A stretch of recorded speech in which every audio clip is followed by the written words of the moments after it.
Hello friends, ഞാനിപ്പോൾ ഇന്ന് വരയ്ക്കാൻ ഉദ്ദേശിക്കുന്നത് ഒരു മെത്തേഡാണ്, ലൂമിസ് മെത്തേഡ്. കുറച്ചൊക്കെ അതിൻ്റെ ഒരു വർക്ക് കട്ടിങ്ങും മാർക്കിങ്ങൊക്കെ സെറ്റാക്കിയിട്ടുണ്ട്. ഇനി പതുക്കെ നമ്മളെ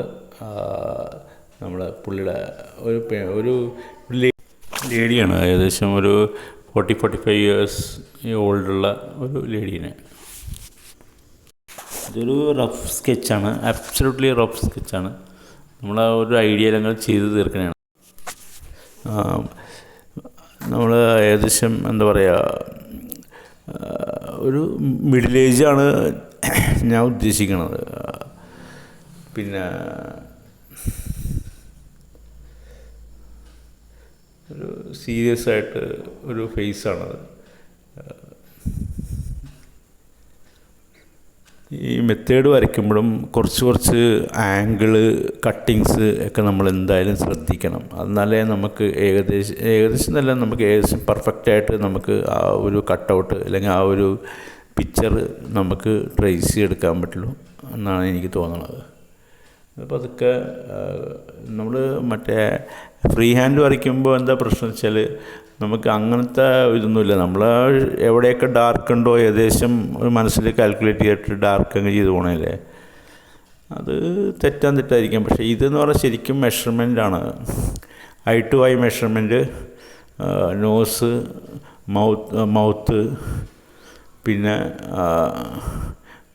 ആ എഡ്ജ്, ഫേസിൻ്റെ ടേൺ ചെയ്തിരിക്കണമെങ്കിൽ ആ എഡ്ജ് എങ്ങടെ പോകണം, ഫേസിൻ്റെ ചിന്ന് ഒക്കെ നോക്കിയിട്ട് അതൊക്കെ ഫോക്കസ് ചെയ്യുമ്പോഴത്തേക്കും ഏകദേശം പിക്ചറായി മാറുന്നതാണ് ഈ ഒരു മെത്തേഡിൻ്റെ പ്രത്യേകത. പിന്നെ നമ്മൾ പണ്ടും മുതലേ പറയുന്നൊരു ഇമ്പോർട്ടൻ്റ് ആയിട്ടുള്ള കാര്യമാണ്, ഏത് വിഷയത്തിലും പ്രാക്ടീസ് ചെയ്യുക. പ്രാക്ടീസിങ് എന്നുള്ള വാക്ക് എപ്പോഴും ഞാൻ പറഞ്ഞുകൊണ്ടിരിക്കും. കാരണം വേറൊന്നും കൊണ്ടല്ല, നമ്മൾ ഒരു ചെറിയൊരു പെൻസിലും പേപ്പറും എടുത്തിട്ട് വരയ്ക്കാൻ തുടങ്ങാനും അതൊരു പ്രാക്ടീസിങ് തന്നെയാണ്. ചെറിയൊരു ഗ്ലാസ് വരയ്ക്കലോ അല്ലെങ്കിൽ എന്തെങ്കിലും ചെറിയൊരു ഇത് ഷെയ്ഡ് ചെയ്ത് വെക്കുകയാണെങ്കിൽ ദിസ് വാസ് എ പ്രാക്ടീസിങ് എന്നാണ് എനിക്ക് തോന്നുന്നത്. പിന്നെ നമ്മൾ ഒരു ദിവസം ശരാശരി ഇതൊരു ഡ്രീമോ അല്ലെങ്കിൽ പാഷനായിട്ട് എടുക്കുകയാണെന്നുണ്ടെങ്കിൽ എൻ്റെ അഭിപ്രായത്തിലൊരു 2 hours ഇതിനു വേണ്ടി സ്പെൻഡ് ചെയ്യണമെന്നാണ് ഞാൻ പറയുന്നത്. പ്രാക്ടീസിങ്ങിൻ്റെ കാര്യമാണ് കേട്ടോ. മേ ബി പെർഫെക്റ്റായി കഴിഞ്ഞാൽ അലൈൻമെൻറ്റൊക്കെ കറക്റ്റാണെന്നുണ്ടെങ്കിൽ ഇതിൻ്റെ ഒന്നും ആവശ്യമില്ല. ജസ്റ്റ് വെച്ച് നമുക്ക് നോക്കി അപ്പോൾ തന്നെ അങ്ങോട്ട് നമുക്ക് പിക്ചർ നമുക്ക് ഒപ്പിയെടുക്കാൻ പറ്റും. പക്ഷേ ഒരു 2 hours നമ്മൾ പ്രാക്ടീസ് ചെയ്യണം എന്നാണ് ഞാൻ പറയുന്നത്. കാരണം നല്ലോണം നമുക്ക് ഏകദേശം ആ ഒരു എന്താ പറയുക, ആ ഒരു ബിഗിനിങ് എന്നുള്ള ആ വാക്ക് കട്ട് ചെയ്തിട്ട് നമുക്ക് പുറത്തേക്ക് ചാടാൻ പറ്റുമെന്ന് എനിക്ക് തോന്നുന്നത്. പിന്നെ ഞാനിപ്പോൾ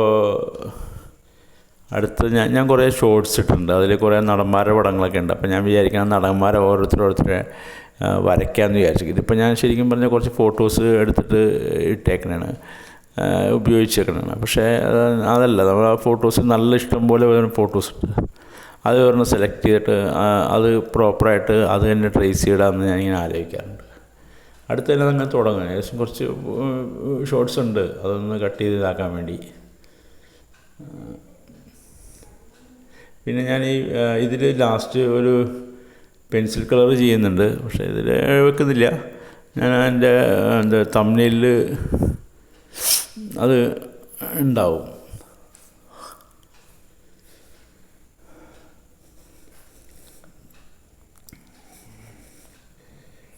നമ്മൾ പലതരം കാര്യങ്ങൾ നമ്മൾ ചെയ്യണം അല്ലേ ഒരു ദിവസം അല്ലേ. അപ്പോൾ എൻ്റെ അഭിപ്രായത്തിൽ എല്ലാം ഫോക്കസ്ഡ് ആയിരിക്കില്ല എനിക്ക് തോന്നുന്നത്. കാരണം ഇപ്പോൾ നമ്മൾ എന്താ പറയുക, പുറത്ത് പോകുമ്പോൾ ഭയങ്കര ഫോക്കസ് ചെയ്തൊന്നും നടക്കില്ല അല്ലെങ്കിൽ. പക്ഷേ എന്താ പറയുക, ഇത് ഭയങ്കര ഫോക്കസിങ് പവർ നല്ലോണം വേണം. എന്താ വെച്ചാൽ നമ്മൾ കറക്റ്റായിട്ട് ഫോക്കസ് ചെയ്തില്ലെങ്കിൽ എന്താ സംഭവിക്കുക വെച്ചാൽ എവിടെയെങ്കിലുമൊക്കെ ചെറിയൊരു കയറി വരും, അല്ലെങ്കിൽ കുറഞ്ഞു പോകും. അപ്പോൾ നമ്മൾ ആ പിക്ചർ അങ്ങനെ തന്നെ അങ്ങോട്ട് ഡാമേജായി പോകും, അല്ലെങ്കിൽ പിക്ചറിൻ്റെ ഒരു ലുക്ക് തന്നെ മാറിപ്പോവും. അപ്പോൾ വെച്ചാൽ ഫോക്കസിങ് മസ്റ്റാണ്. പിന്നെ ചില നമ്മൾ ഫോക്കസ് ചെയ്യുമ്പോൾ എന്താ ഗുണം വെച്ചാൽ പിന്നെ നമ്മളത് ഫോക്കസിങ് എങ്ങനെ how to focus a thing എന്നുള്ള ആ ഒരു സംഭവമുണ്ട്. നമ്മൾ അതിന് കുറേ ഗൂഗിളിലൊക്കെ എഴുതുന്നുണ്ട്. അത് നമ്മൾ പ്രാക്ടീസ് ചെയ്യുക, ഫോക്കസ് ചെയ്യുക. പണ്ടൊക്കെ പറഞ്ഞ പോലെ ഒരേ സ്ഥലത്തേക്ക് ഷാർപ്പായിട്ട് നോക്കിക്കൊണ്ടിരിക്കുക ഒരു 2 മിനിറ്റ് 3 മിനിറ്റ്. അപ്പോൾ ശരിക്കും പറഞ്ഞാൽ നമ്മുടെ കണ്ണ്, മനസ്സ്, ഹാർട്ട്, നമ്മുടെ തോട്ട് എല്ലാം അവിടെ എഡ്ജിൽ കൊണ്ട് നിർത്തണം. അപ്പോൾ നമുക്ക് കുറേ കൂടി ഇതാവും. കാരണം നമ്മൾ എപ്പോൾ നമ്മൾ അങ്ങനെ നോക്കിയിട്ട് വരയ്ക്കുന്നു ഉറപ്പായിട്ടും അതൊരു പിക്ചറായിട്ട് മാറും. അതിൽ രണ്ടാമത് റീകറക്റ്റ് ചെയ്യേണ്ട ആവശ്യം വരില്ല എന്നാണ് എനിക്ക് തോന്നുന്നത്. കാരണം ഇന്നിപ്പോൾ നമ്മൾ വരയ്ക്കുന്നത് കഴിഞ്ഞാൽ കുറേ കാര്യങ്ങൾ കഴിഞ്ഞിട്ടായിരിക്കും വരുന്നത്. അപ്പോൾ അതിൻ്റെ ഇടയിൽ എവിടെയെങ്കിലുമൊക്കെ ഒരു മിസ്സിങ് വന്നു കഴിഞ്ഞാൽ, അല്ലെങ്കിൽ നമ്മുടെ ഡേ ടു ഡേ ലൈഫിൽ എവിടെയെങ്കിലുമൊക്കെ ചെറിയൊരു ഇത് വന്നു കഴിഞ്ഞാൽ പിന്നെ നമുക്ക് ഭയങ്കര ഒരു ഡിസ്റ്റർബൻസ് ഉണ്ടാകും വരയ്ക്കണതിന്, അതിൻ്റെ തോട്ട്സ് അല്ലെങ്കിൽ അതിൻ്റെ ഇത്.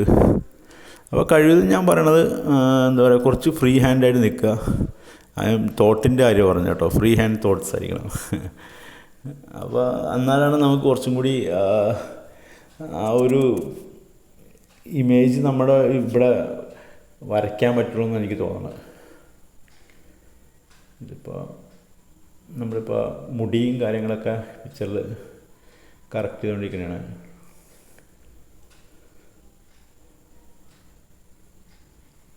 ഒരു സാധാരണ വീട്ടമ്മയാണ്.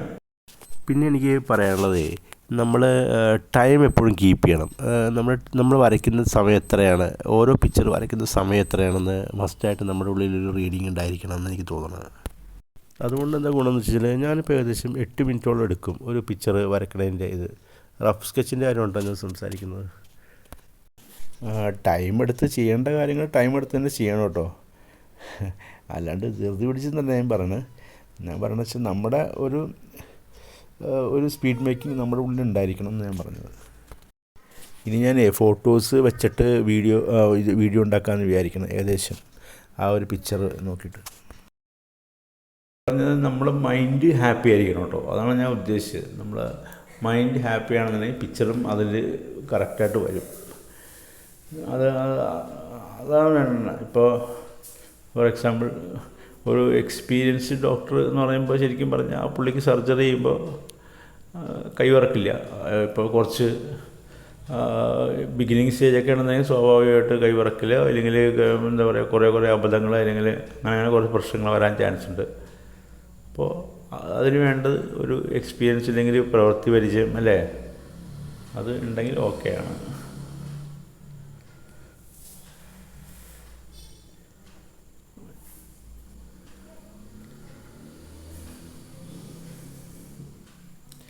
ഞാനീ പണ്ട് എന്താ പറയുക, ഇതിൻ്റെ ഈ വരക്കണതിലൊക്കെ ഭയങ്കര ഇൻട്രസ്റ്റ് ആയിരുന്നു കേട്ടോ. പക്ഷേ ആരും ഒരു ഫേസ് വരയ്ക്കാൻ ആർക്കും അറിയില്ല. ഞാൻ ആർട്സ് ക്ലാസ്സിലൊക്കെ പോയിട്ടുണ്ടായിരുന്നു പണ്ട്, സ്കൂളിലൊക്കെ പഠിക്കുമ്പോൾ ആർട്സ്. ആ പുള്ളിക്ക് ഫേസ് വരയ്ക്കാൻ തരും. പക്ഷേ പുള്ളി നല്ല ലാൻഡ്സ്കേപ്സും, എൻ്റെ ആർട്സ് സാർ തന്നെ പറഞ്ഞു കേട്ടോ, നല്ല ലാൻഡ്സ്കേപ്സും പിന്നെ അതുകൂടാതെ മൂമെൻറ്റ്സൊക്കെ വരയ്ക്കും പുള്ളി. ഒരു പോർട്രേറ്റ് വരയ്ക്കാൻ പറഞ്ഞാൽ പുള്ളി ഇതുവരെ പോർട്രേറ്റ് വരയ്ക്കണേ കണ്ടിട്ടില്ല. പക്ഷേ നമുക്കൊരു ആർട്സ് സാർ ഉണ്ടാവുമല്ലോ സ്കൂളിൽ. അപ്പോൾ ഞാനിങ്ങനെ പുള്ളീനെ ജസ്റ്റ് ഞാൻ വരയ്ക്കുമ്പോഴൊക്കെ പുള്ളീനെ ഇങ്ങനെ മനസ്സിലിങ്ങനെ ഓർക്കും. പക്ഷെ പുള്ളി നല്ലോണം വരയ്ക്കും കേട്ടോ, നല്ല ഇതായിരുന്നു. പുള്ളി മറ്റേ ബ്ലാക്ക് ബോർഡിലാണ് വരയ്ക്കണത്.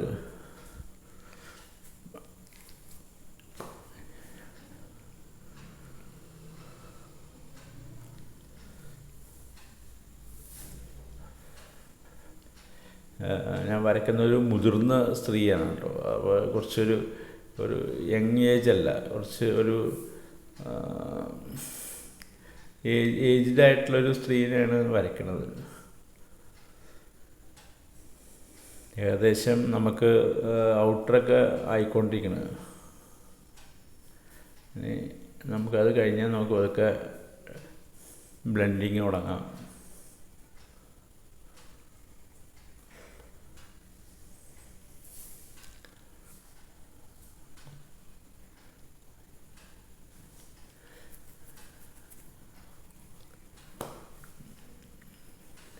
ഞാൻ അത്രയ്ക്കങ്ങൾ പെർഫെക്റ്റ് ഒന്നും ആയിട്ടില്ല കേട്ടോ. ഓക്കെ, ഇതിപ്പോൾ ഏകദേശം ബ്ലെൻഡ് ചെയ്ത ഒരു ലുക്കാണ്.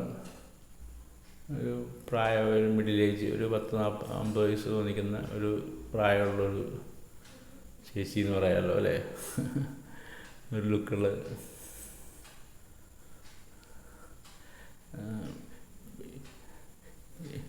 ഈ ലൂമിസ് മെത്തേഡ്.